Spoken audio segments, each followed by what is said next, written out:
Good afternoon, YouTube. 7350 here, and today we got a box here in the mail from Cyberweld. This is a brand new welding helmet. This is the Jackson WH40 Insight Variable Auto Darkening Welding Helmet. I bought it off Cyberweld. Link will be in the description below. Not the first thing I bought off Cyberweld. I will link the video to my fixed shade Jackson helmet, which I bought from them as well. Great service, fast shipping. And without further ado, might as well just tear right into this box. Okay.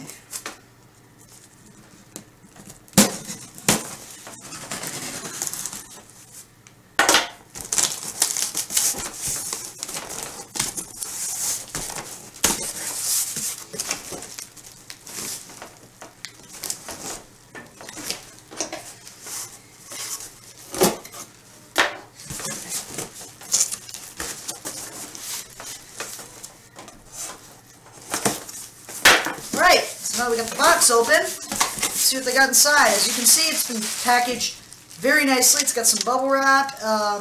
Don't know what this is, just a random piece of paper.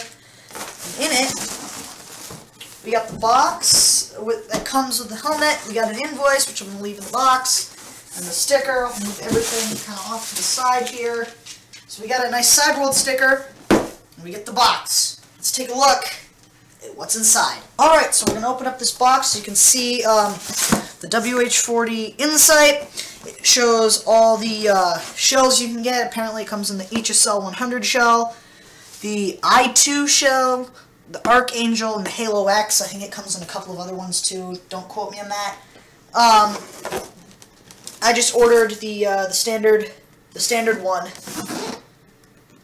It's got, if you can see here, I don't know if you can see, but it's got weld and grind mode in English, French, and Spanish. Weld and grind mode, variable shade 9 to 13, sensitivity and delay adjustment, 4 arc sensors, control with the touch of a button, yada yada yada. So, let us just open this up.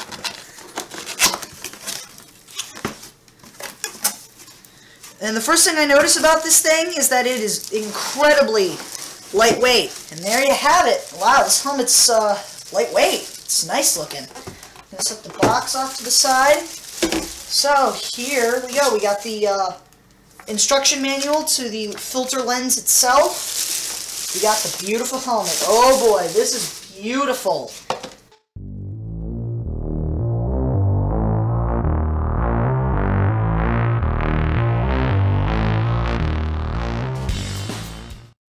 Darn. This thing's pretty. Well, let's have a closer look at it. Alright, so here it is. You can see this is the front of it. It is the Jackson WH40 Insight. You can see me there. You can see the 4 arc sensors and a solar cell down at the bottom. And I've never actually used a Halo X shell before, but my first impressions of the shell are that it's, you know, the heaviest thing about this thing is actually the lens. But the shell is actually, it's really flexible, as you can see, but it doesn't seem as flimsy as people make it out to be.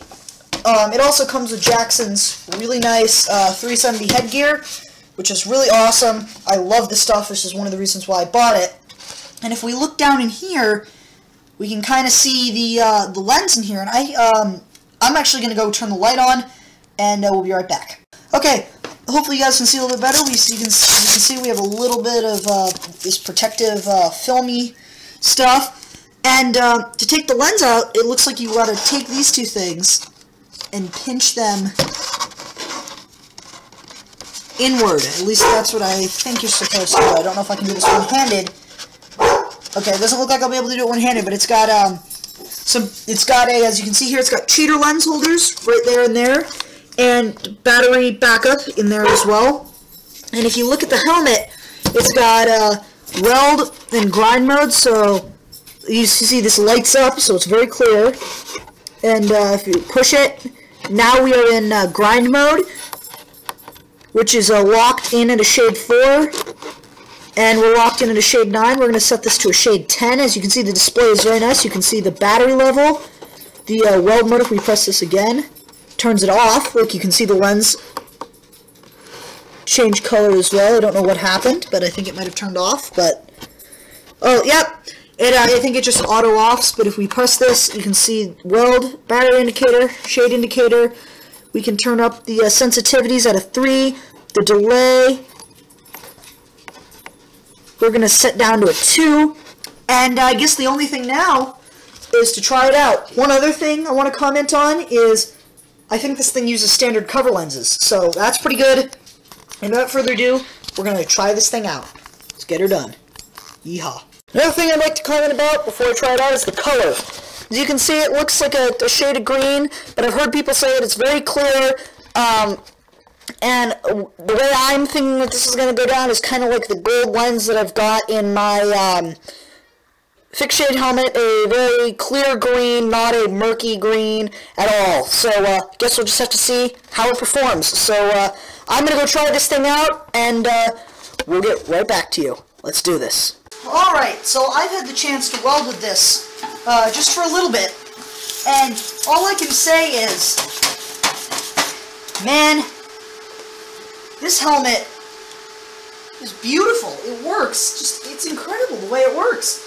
I mean, I want to say the colors, it looks green on camera, but in its light shade, it looks green on camera, but in reality, the color is more of like this light amber color. You start welding, and it's a really light amber, or close to the true color of the puddle. I don't know exactly what that is, but it's a really light amber color, and I'm going to run a couple beads with it on camera, hopefully get an arc shot with the helmet. The problem with that is it's not that the helmet's bad or my camera's bad. My camera's okay. It's just that I'm going to be trying to film something digital with a camera. It's like trying to film your TV. No matter how good of a camera you have, it never works. So let's run a couple beads here. Without further ado, man, this thing is just so light.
There you have it, folks. Now I'm going to do this in one take, because a lot of people say that these Hobart Tractor Supply El Cheapo rods are pretty crap. And I'm just here to show you guys otherwise. Look at this. So you see this right here? It's starting to peel. Now, I don't know if that's an inverter thing or what, but man, I would compare this thing to a fixed shade, because this thing is really, really, really, really nice. Now, I'm going to do the conclusion here in a sec, but I'm going to get an arc shot, but before I do, this is the helmet I've been using prior, and it's got a gold lens in it, and I would compare the quality of the helmet that I have on now, the WH-40, to the quality of this helmet. So, without further ado, let's just get that arc shot and get back inside, because it's below 0 outside right now, and I'm cold, and I want to go inside and edit this video. So, anyways, let's get her done. So what do I think about this helmet? What little I've used it, I love it. Now, I know with the arc shot, it came out like bright lime green. That is not the color. My eyes pick it up and see it as light amber. I don't know if other people's eyes might do it. I might be a little bit colorblind to that. I really don't know. But I love it. It's $120. And it's professional grade. It's got 4 arc sensors. It can go as low as 5 amps for TIG. It's lightweight. And it's loaded with features. And above all that, it uses readily available consumables. It's got a cheater lens in it, a cheater lens holder in it, so if you need that, you can put it in. The color's beautiful, and it's just a flawless helmet. And as always, if I have any problems with it in the near future, I will let you guys know. But most of these auto-darkening helmets are not meant to hold up to temperatures below freezing, and it's below 0 outside right now. So if this thing still works, that's great. If not, I'm going to have to take it inside and warm it up. But would I recommend this for any beginner welder? Absolutely. Any auto-dark helmet will give you a leg up when welding. In fact, my first real welding helmet, or first auto-darkening helmet, was this thing. Cheapy Harbor Freight. Didn't really like it that much. The color is bright green. It's a nasty color. I don't like it. So I switched over to a fixed shade for a while, and then I bought this, fell in love with it. But either way, no matter what you decide to buy, you should always buy a passive shade as a backup. This is the one that you've seen me use so often with the flip-up grind lens. But if this one breaks and I have to send it in for repairs, my backup here. I still love fixed shades. They serve their purpose. You can beat the crap out of them.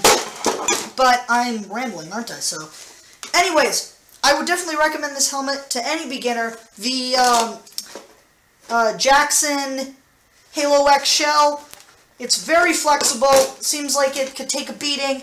But it's not. It's flexible, but it's not weak. It seems like it's flexible and lightweight, but it's got the durable characteristics of this helmet. See? You know, this helmet I have dropped. I've thrown it across a room when I trip. I've done all sorts of things to this helmet. It's totally fine. So anyways, if you'd like this video, please leave a like, as always. And I guess I'll see you guys in the next video, which will probably end up being in a couple of days. I have to wait for it to warm up, but I'm going to do a review on my clutch ST80i, let you guys know how it's been doing, kind of a 1-year follow-up thing. So look forward to that. Anyways, please think about subscribing to my channel, and my name is Subject250, and I'll see y'all later.